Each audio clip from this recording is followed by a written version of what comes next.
الحمد لله رب العالمين والصلاة والسلام على رسول الأمين وعلى آله وصحبه أجمعين إلى يوم الدين أما بعد فأعوذ بالله من الشيطان الرجيم بسم الله الرحمن الرحيم ولله على الناس حج البيت من استطاع إليه سبيلا ومن كفر فإن الله غني عن العالمين وجاء عن النبي صلى الله عليه وسلم في التلبية لبيك اللهم لبيك لبيك لا شريك لك لبيك ان الحمد والنعمت لك والملک لا شریک لک۔ محترم ناظرین کرام، قابل احترام بزرگوں، نوجوان بھائیوں، عفت مآب اور بہنوں، السلام علیکم ورحمۃ اللہ وبرکاتہ۔ حج اور قربانی کے اس مخصوص پروگرام میں آپ کا خیر مقدم ہے۔ آپ صلی اللہ علیہ وسلم نے حج کر کے دکھا دیا کہ ہمیں حج کیسے کرنا ہے۔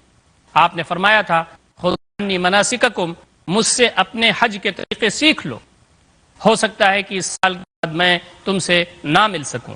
آپ صلی اللہ علیہ وسلم نے مختلف طریقے بیان فرمائے ہیں۔ محترم ناظرین کرام، حج کے ایام میں بندے کو چاہیے کہ وہ کثرت سے دعا کرے۔ بندے کی دو حیثیت ہوتی ہے، حج کرنے والے اور عمرہ کرنے والے کی دو حیثیت ہوتی ہے۔ ایک اس کی حیثیت مسافر کی ہوتی ہے اور دوسری حیثیت اس کی حج کرنے والے شخص کی یا عمرہ کرنے والے شخص کی ہوتی ہے، اور دونوں کے بارے میں نبی اکرم صلی اللہ علیہ وسلم کی احادیث میں ثابت ہے کہ جب مسافر دعا کرتا ہے تو اللہ تعالیٰ اس کی دعا قبول فرماتے ہیں، اور جب حج کرنے والا شخص یا عمرہ کرنے والا شخص دعائیں کرتا ہے تو اللہ تعالیٰ اس کی دعائیں قبول فرماتے ہیں۔ تو دو حیثیتیں ملتی ہیں حج کرنے والے یا عمرہ کرنے والے شخص کی۔ کوشش کرنا چاہیے کہ آدمی گھر سے جب نکلے اسی وقت سے وہ دعائیں کرنا شروع کر دے، اور اپنی زندگی کو، اپنے لمحات کو اللہ رب العزت کی تقریر، اس کی تحمید، اس کی کبریائی سے اپنی زبان کو مزین رکھے۔ محترم ناظرین کرام، دعا کے کچھ شروط ہیں، دعا کی کچھ شرطیں ہیں۔ حاجی بھائیوں کو اور حج کرنے کی جس سعادت ملی ہوئی ہے، ان کے بزرگوں کو، نوجوانوں کو، ماں اور بہنوں کو کوشش کرنا چاہیے کہ دعا چونکہ کثرت سے ان کو کرنا ہے، اور جتنے بھی مقامات حج و عمرے میں ہیں یہ سب چونکہ دعا کے مقامات ہیں، اس لیے ان کو اس بات کا خیال کرنا چاہیے کہ وہ دعا کی جو شرطیں ہیں وہ اپنے سامنے رکھیں۔ بعض چیزیں ایسی ہیں کہ بندہ دعا کرتا ہے، ہاتھ پھیلائے رہتا ہے، گڑ گڑاتا ہے، روتا ہے، لیکن وہ دعا اس لیے قبول نہیں ہوتی کہ چونکہ وہ جو فنڈامنٹل ریکوائرمنٹس ہیں، جو بنیادی ضروریات ہیں یا بنیادی شرطیں ہیں، وہ پوری نہیں ہوتی دعا کے سلسلے، اس لیے اللہ دعا نہیں قبول فرماتے۔ پہلی چیز جو دعا کی شرط کے طور پر ضروری ہے وہ یہ کہ اس بات کا احساس ہو، اس بات کا علم ہو، اور اس بات کا دل کی رگوں کی گہرائیوں میں یقین ہو کہ اللہ رب العزت وہی دعا کو سننے پر قادر ہے، دعا جو ہم کر رہے ہیں اس کو پوری کرنے پر وہی قادر ہے۔ محترم ناظرین کرام، یہ مسئلہ عقیدے کا ہے۔ دل کے رگوں کی گہرائیوں میں ذرہ برابر بھی کہیں ہمارے ذہن میں یہ نہ ہو کہ نعوذ باللہ کوئی شخص یا کوئی ولی یا کوئی فقیر یا کوئی آدمی یہ ہماری دعا سن سکتا ہے یا ہماری دعا کی قبولیت میں کوئی تعاون کر سکتا ہے۔ یہ صرف اللہ رب العزت ہے جو دعا سنتا ہے، اور اللہ تعالیٰ دعا قبول کرتا ہے اور بندے کی جو ضرورت ہے وہ پوری کرتا ہے۔ دوسری چیز یہ ہے کہ اللہ تعالیٰ کے ساتھ کسی اور شخص کو دعا میں شامل نہ کیا جائے، اور ساتھ کسی کو اور شریک نہ کیا جائے، اس کے ساتھ کر کے کوئی اور دعا نہ مانگی جائے، اس لیے کہ اللہ تعالیٰ کے ساتھ اگر کسی شخص کو اور شامل کر کے دعا مانگی جا رہی ہو تو یہ شرک ہے، اور اللہ رب العزت کو جیسا کہ کو معلوم ہے کہ اللہ تعالیٰ شرک کو سب سے زیادہ ناپسند کرتا ہے۔ اللہ رب العزت نے فرمایا کہ میں تو سارے گناہ معاف کر سکتا ہوں لیکن شرک میں نہیں معاف کروں گا، یہ میں نے طے کر دیا ہے اپنے بندوں کے لیے، اور یہ میرے اور میرے بندوں کے درمیان ہے کہ میں شرک کو کبھی معاف نہیں کروں گا، اس لیے کہ سب سے بڑا ظلم اگر کوئی ہو سکتا ہے تو شرک ہے۔ ان الشرک لظلم العظیم، شرک سب سے بڑا ظلم اس لیے ہے کہ اللہ رب العزت کا یہ حق ہے کہ اس کی کبریائی بیان کی جائے، دعا اس سے کی جائے، شکریہ اس کا ادا کیا جائے، عبادت اس کی جائے۔ بندہ جب اس کو چھوڑ کر کے دوسروں کا شکریہ ادا کرتا ہے، دوسروں کی عبادت کرتا ہے، تو گویا یہ کہ اللہ تعالیٰ کا جو حق ہے وہ بندوں کو دیتا ہے، اور یہ سب سے بڑا ظلم ہے، اور اللہ رب العزت کو کبھی پسند نہیں فرماتے۔ اسی طریقے سے توسل کی بات، وسیلے کی بات ہے، وہ صرف اللہ رب العزت تک وسیلہ ہونا چاہیے، اور توسلات جو مشروع ہیں، یعنی جو توسل جائز ہے اس کے ذریعے ہی اللہ تعالیٰ سے دعا کرنی چاہیے. جیسے اللہ رب العزت سے دعا اگر کرنا ہے تو اس کے اسماء حسنہ کا توسل قائم کر سکتا ہے. اے میرے رب، اے رحمان، اے رحیم، اے کریم، اے رازق، اے حاکم. تو اللہ تعالیٰ کی جو صفات ہیں، اللہ تعالیٰ کی صفات کا وسیلہ لے کر کے دعا کی جا سکتی ہے، یہ ثابت ہے. اسی طریقے سے آدمی اچھے اعمال کو یاد کر کے دعا کر سکتا ہے. امام بخاری رحمۃ اللہ علیہ نے ایک باب ہی باندھا ہے کہ آدمی کیا اپنے اعمال کا تذکرہ کر کے اور اس کا نام لے کر کے اللہ تعالیٰ سے دعا کر سکتا ہے. نبی اکرم صلی اللہ علیہ وسلم نے ایک بڑا واقعہ بیان فرمایا ہے جس میں یہ ہے کہ وہ بنی اسرائیل کے 3 لوگ جا رہے تھے اور طوفان اٹھا اور وہ غار دبک گئے کہ کہیں وہ ضائع نہ ہو جائیں. تو پتھر کی ایک سل دہانے پر آ کر کے چپک گئی. پھر انہوں نے خوب دعائیں کی اور وہ چیز وہاں سے ہٹی نہیں. کوشش بھی انہوں نے کی لیکن وہ چیز ہٹی نہیں. تو انہوں نے کہا کہ یہ اللہ تعالیٰ کی آزمائش ہے اور ہم لوگ کوئی ایسا جس کو ہم نے صرف اللہ تعالیٰ کے لیے کیا ہے، ہم جانتے ہیں، ہمارا رب جانتا ہے، اس عمل کو یاد کر کے اس کو وسیلہ بنا کر کے دعا کرو تو ہو سکتا ہے اللہ تعالیٰ یہ پتھر کی جو سل ہے یہ ہٹا دے. ایک شخص کھڑا ہوا اور اس نے اپنے زندگی سے ایک ایسا عمل جس کو اللہ تعالیٰ جانتا ہے اور صرف جانتا ہے اس کو یاد دلا کے، اللہ تعالیٰ کو تو سب یاد ہے، اس کو ذریعہ بنا کے اس کو یاد دہانی کر کے اس دعا کی تو تھوڑا سا پتھر کھسکا. ایسی 3 نے دعائیں کی. تو بخاری رحمۃ اللہ علیہ نے یہ باب باندھا ہے کیا اعمال کو وسیلہ بنا کے یا اس کا تذکرہ کر کے دعا کی جا سکتی ہے. تو یہاں پر صرف اللہ تعالیٰ کے اسماء حسنہ کا تذکرہ کر کے یا وسیلہ بنا کر کے، یا آدمی اپنے اعمال جو صرف اللہ تعالیٰ کے لیے اس نے کیے ہیں اس اعمال کا تذکرہ کر کے دعا کر سکتا ہے. بس بقیہ کسی کا بھی وسیلہ یہاں تک کہ نبی کا، ولی کا، یہ چیزیں اسلام میں جائز نہیں ہیں. اسی طریقے سے آدمی اگر کہ نبی اکرم صلی اللہ علیہ وسلم کے صدقے میں اور بجاہ نبی صلی اللہ علیہ وسلم اللہ تعالیٰ دعا قبول فرما لے، یہ بھی ناجائز ہے. آپ بتائیے کہ نبی اکرم صلی اللہ علیہ وسلم سے بڑا کوئی ہو سکتا ہے؟ اللہ تعالیٰ کی ہستی، آپ سے بہتر نہ کوئی پیدا ہوا نہ قیامت تک ہوگا. تو نبی اکرم صلی اللہ علیہ وسلم کو بھی وسیلہ بنانا اور آپ صلی اللہ علیہ وسلم کا بھی واسطہ بنانا یہ جائز نہیں ہے. یہ بھی کفر اور شرک میں داخل ہو جاتا ہے. بندہ ڈائریکٹ اللہ رب العزت سے پکارے، ادعونی استجب لکم، تم مجھے پکارو میں تمہاری پکار کو سنتا ہوں. اسی طریقے سے دعا کی شرطوں میں سے یہ ہے کہ بندے کو جلد بازی نہیں کرنی چاہیے. دعا کرے جلدی، یا یہ کہ آدمی دعا کر رہا ہو اور وہ چاہے کہ اللہ تعالیٰ جلدی قبول کر لے. اللہ تعالیٰ قبول کیوں نہیں فرما رہے ہیں؟ دیکھیے اللہ رب العزت حکیم ہے، اللہ رب العزت حلیم ہے، اس کا کوئی کام حکمت سے خالی نہیں ہے. وہ اللہ تعالیٰ بردبار ہے اور اللہ تعالیٰ چونکہ علیم ہے، ساری چیزوں کو جاننے والا ہے. ہمارے لیے کیا چیز کب مناسب ہے اور دعا کی قبولیت ابھی مناسب ہے بعد میں مناسب ہے، یہ اللہ تعالیٰ جانتا ہے. اس لیے بندے کو دعا کرنے میں جلد بازی نہیں کرنی چاہیے. ایک تو جلدی دعا نہیں کرنا چاہیے کہ بات صاف نہ ہو، عاجزی کے ساتھ گڑ گڑا کر کے اللہ تعالیٰ سے صاف نبی صلی اللہ علیہ وسلم 3 مرتبہ ریپیٹ کرتے تھے کہ دعائیں آپ صلی اللہ علیہ وسلم سے ثابت ہے. تو ایک چیز تو یہ.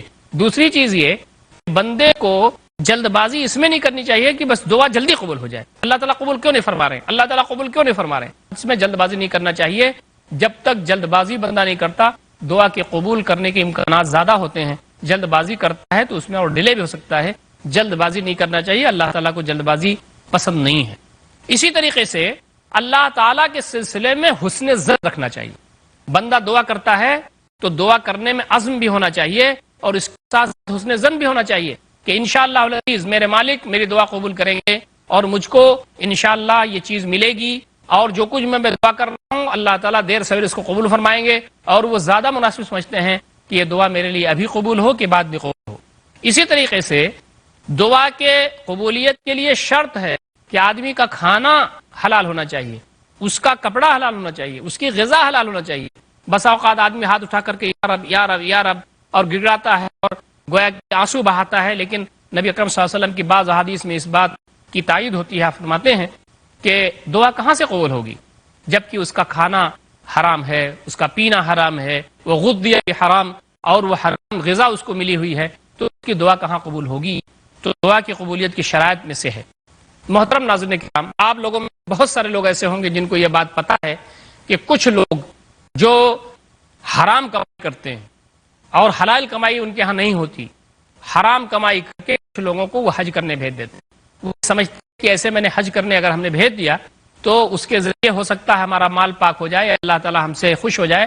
یہ بات بالکل صحیح نہیں ہے. حرام مال سے اللہ تعالیٰ کوئی بھی نیک قبول نہیں کرتا ہے.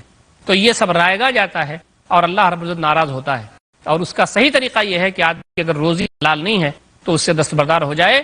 اللہ کی زمین بہت وسیع ہے اور اس کو اللہ تعالیٰ کی جو نعمتیں ہیں اور اس کی جو رزق ہے حلال طریقے سے اس کو کمانے کی کوشش کرنا چاہیے. اسی طریقے سے دعا میں کوئی ایسا کام نہیں کرنا چاہیے جس سے کسی شخص کا حق مارا جاتا ہو یا ذاتی کسی ہو رہی ہو، اس چیز کی دعا نہیں کرتے رہنا چاہیے. تو دعا کے یہ آداب و شرائط ہیں، یہ دعا کی کچھ شرطیں ہیں. جب بندہ ان کو پورا کرتا ہے تو ہمیں قوی امید ہے کہ انشاءاللہ العزیز اللہ تعالیٰ بندے کی دعا قبول کرے. محترم ناظرین کرام، وقت ہو گیا ایک چھوٹے سے وقفے کا. انشاءاللہ وقفے کے بعد ہم پھر حاضر خدمت ہوں گے اور دعا کے سلسلے میں جو حاجی لوگوں کو ضروری ہے اور چاہیے کہ وہ یہاں سے گھر سے نکلے تو وہاں جو مناسک حج ہیں وہاں پر دعا کا اہتمام کریں، تو اس پر انشاءاللہ گفتگو کا سلسلہ جاری رکھیں گے. والسلام علیکم ورحمۃ اللہ وبرکاتہ.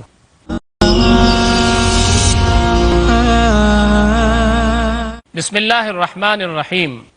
محترم ناظرین کرام، وقفے کے بعد ہم پھر حاضر خدمت ہیں اور حاجی یا عمرہ کرنے والے شخص کو کیسے دعائیں کرنی چاہیے یا دعاؤں کا اہتمام کس انداز سے کرنا چاہیے اس پر گفتگو ہم کر رہے ہیں. اللہ تعالیٰ نے آپ کو حج کی سعادت دی ہے، عمرہ کی سعادت دی ہے.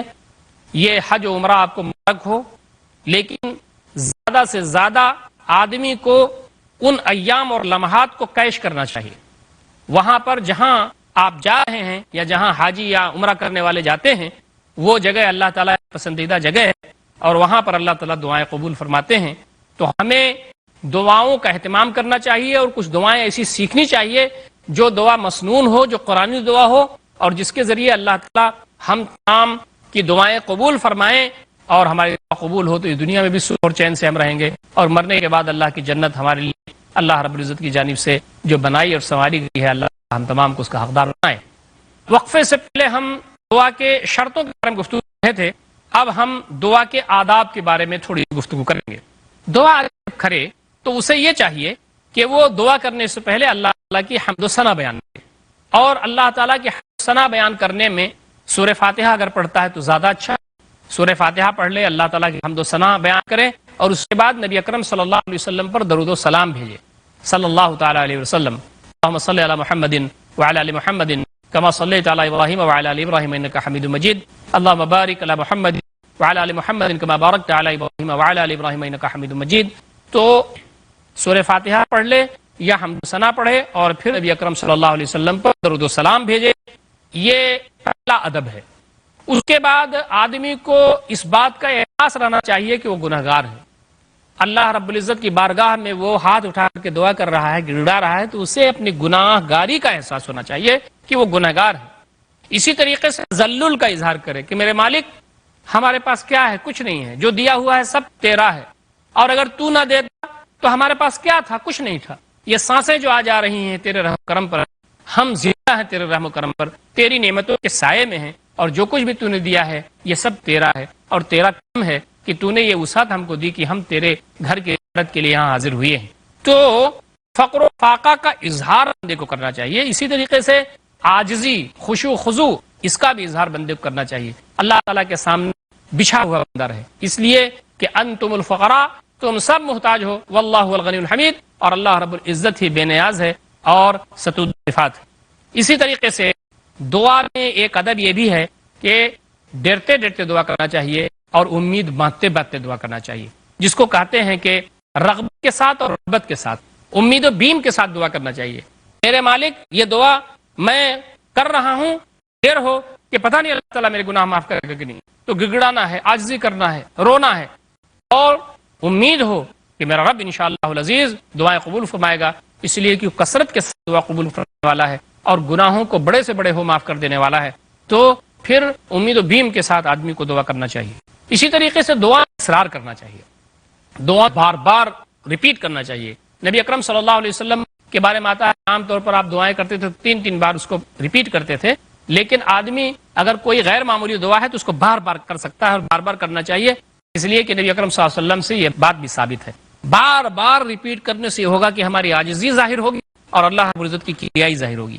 اسی طریقے سے قبلہ روح ہو کر کے دعا کرنا چاہیے اور جو جامع دعائیں ہیں ان کا انتخاب کرنا چاہیے، جس میں دین دنیا ساری بھلائیاں اس میں موجود ہیں، اور نبی اکرم صلی اللہ علیہ وسلم کی بہت سارے جامع دعائیں، ان کا انتخاب بندے کو کرنا چاہیے۔ جب بندہ اللہ تعالیٰ سے عاجزی کرے اور دعا کرے تو پست کر کے دعا کرے، پست رکھے اپنی آواز، اور دعا کو راز و نیاز کے ساتھ بھی دعائیں مانگنی چاہیے، یہ بھی اس کے آداب میں سے ہے۔ اسی طریقے سے عام جو مسلمان ہیں ان کے لیے بھی دعا کرنا چاہیے۔ جب بندہ دوسرے مسلمان بھائی کے لیے دعا کرتا ہے تو اللہ تعالیٰ اس کی دعا قبول فرماتے ہیں۔ اسی طریقے سے چھوٹی سے چھوٹی کوئی چیز ہو، بڑی سے بڑی کوئی چیز ہو، اللہ تعالیٰ سے مانگنا چاہیے۔ چھوٹی چیز مانگنے میں یہ شرم محسوس نہیں کرنا چاہیے۔ نبی اکرم صلی اللہ علیہ وسلم فرماتے ہیں کہ اللہ تعالیٰ خوش ہوتا ہے جب بندہ اپنے جوتے کا تسمہ یا فیتا ٹوٹ جائے اس کا، اس وقت بھی اللہ تعالیٰ سے مانگتا ہے۔ تو چھوٹی چھوٹی چیز ہو، بڑی سے بڑی چیز اللہ رب العزت سے مانگنا چاہیے، یہ اس کے کچھ آداب میں سے ہیں۔ محترم ناظرین کرام، چونکہ آپ سفر حج پر جا رہے ہیں، اللہ تعالیٰ آپ کا یہ سفر مبارک کرے، لیکن کچھ دعائیں ایسی ہیں جن کا انتخاب آپ کو کرنا چاہیے۔ یوں تو آپ جو چاہیں دین دنیا کی بھلائی کے سلسلے میں مانگیں، لیکن کچھ دعائیں ایسی ہیں جن کا انتخاب آپ کو کرنا چاہیے۔ قرآن مجید کی کچھ دعائیں ہیں جو نبی اکرم صلی اللہ علیہ وسلم نے مانگی ہیں اور اس کے رہنمائی کیا ہے، ان دعاؤں کا چند دعاؤں کا انتخاب میں آپ کے سامنے پیش کر رہا ہوں۔ کچھ دعائیں ایسی ہیں جس کو یاد کر لینا چاہیے، وہ قرآنی دعائیں ہیں۔ تو قرآنی دعاؤں میں سے بہت ہی مشہور دعا ہے ربنا آتنا فی الدنیا حسنہ وفی الآخرۃ حسنہ وقنا عذاب النار۔ یہ دعا میرے خیال سے بچے کو یاد ہے اور آپ تمام کو بھی یاد ہوگی، لیکن اس کے مفہوم کو سمجھ کر کے دعا مانگنی چاہیے۔ میرے مالک ہم کو دنیا میں بھی اچھائی دے اور آخرت میں بھی اچھائی دے، وقنا عذاب النار، اور جہنم کے عذاب سے ہمیں بچا۔ تو اس میں دین دنیا کی بھلائی کی بھی دعا ہے اور جہنم سے آزادی کی بھی دعا ہے۔ اسی طریقے سے ربنا تقبل منا انک انت السمیع العلیم، یہ بھی قرآنی دعا ہے کہ ہمارے رب ہماری طرف سے قبول فرمائے، اس لیے کہ تو سننے والا ہے، جاننے والا ہے۔ بندے کے دل کی رگوں کی گہرائیوں میں کیا وسوسے انگڑائیاں لے رہے ہیں، یہ اللہ رب العزت کو معلوم ہے۔ انسان کے اپنے وجود سے بھی زیادہ اللہ رب العزت سے قریب ہے، تو اللہ رب العزت سے یہ دعا مانگنا کہ ہمارے رب ہماری دعا قبول فرما لے، انک انت السمیع العلیم، بے شک تو سننے والا ہے، جاننے والا ہے۔ میرے مالک مجھے نماز کا قائم کرنے والا بنا دے اور میری ذریت کو بھی نماز کا اہتمام کرنے والا، نماز کو قائم کرنے والا بنا دے۔ ربنا وتقبل دعا، میرے مالک میری دعا قبول فرما لے۔ آپ دیکھیے کہ یہ دعا بھی کتنی پیاری دعا ہے کہ نماز کا قائم کرنا بہت ضروری ہے اور یہ اللہ تعالیٰ کو بہت پسند ہے، تو نماز کا قائم کرنے والا مجھے بھی بنا دے اور میری ذریت کو بھی بنا دے۔ ربنا وتقبل دعا، میرے مالک ہماری دعا کو قبول کرے۔ یہ آپ دیکھیں یہ بھی قرآنی دعا ہے۔ اسی طریقے سے قرآنی دعا یہ بھی ہے لا الہ الا انت سبحانک انی کنت من الظالمین، لا الہ الا انت سبحانک انی کنت من الظالمین، کوئی معبود نہیں ہے سوائے تیرے، تو ہی پرستش کے لائق ہے میرے مالک، سبحانک تو پاک ہے، انی کنت من الظالمین میں ظالموں میں سے ہوں، میں نے اپنی جان پر ظلم کیا ہے، میں نے اپنے اوپر ظلم کیا ہے، میرے مالک تو مجھے معاف فرما دے اور میری دعا قبول فرما لے۔ اسی طریقے سے ایک اور دعا قرآن میں ملتی ہے اور نبی اکرم صلی اللہ علیہ وسلم نے اس کا اہتمام فرمایا، ربنا افرغ علینا صبرا وثبت اقدامنا وانصرنا علی القوم الکافرین، اے ہمارے رب ہمارے اوپر صبر کو اڈیل دے اور ہمارے قدموں کو جما دے اور ہمیں کافر قوم کے خلاف ہماری مدد فرما۔ تو آپ دیکھیں کہ یہ دعا بھی بہت ہی اہمیت کی حامل ہے۔ اسی طریقے سے ایک دعا اور قرآن میں آتی ہے، ربنا لا تزغ قلوبنا بعد إذ هديتنا وهب لنا من لدنك رحمة إنك أنت الوهاب، اے ہمارے رب ہمارے دلوں کو ٹیڑھا مت فرمانا اس کے بعد کہ آپ نے ہدایت عطا فرما دی ہے، اور ہمیں آپ اپنی طرف سے رحمت عطا فرمائیے، آپ تو بہت نوازنے والے ہیں۔ اسی طریقے سے یہ دعا کہ ربنا اغفر لنا ولإخواننا الذين سبقونا بالإيمان ولا تجعل في قلوبنا غلا للذين آمنوا ربنا انك رؤوف رحیم، اے ہمارے رب ہماری مغفرت فرما دیجئے، ان بھائیوں کی مغفرت فرما دیجئے جو ہم سے پہلے جا چکے، ایمان ہم سے پہلے لا چکے اور دنیا سے تشریف لے گئے، اور آپ ہمارے دلوں میں کوئی میل نہ رکھے ان لوگوں کے بارے میں جو ایمان لائے مومنین کے سلسلے میں، اے ہمارے رب آپ بہت نرمی فرمانے والے، رحم فرمانے والے ہیں۔ اسی طریقے سے ایک بہت چھوٹی سی دعا ہے، رب زدنی علما، رب زدنی علما، رب زدنی علما، اس کا ورد کر سکتے ہیں، میرے مالک میرے علم میں اضافہ فرما، علم میں اضافہ فرما۔ اسی طریقے سے یہ دعا جامع دعا ہے، ربنا هب لنا من ازواجنا وذرياتنا قرة اعین واجعلنا للمتقین اماما، اے میرے رب ہمارے لیے ہماری جو بیویاں ہیں اور ہماری جو اولاد ہیں ان کو ہمارے لیے آنکھوں کی ٹھنڈک کا ذریعہ بنا اور ہمیں متقین کا امام بنا.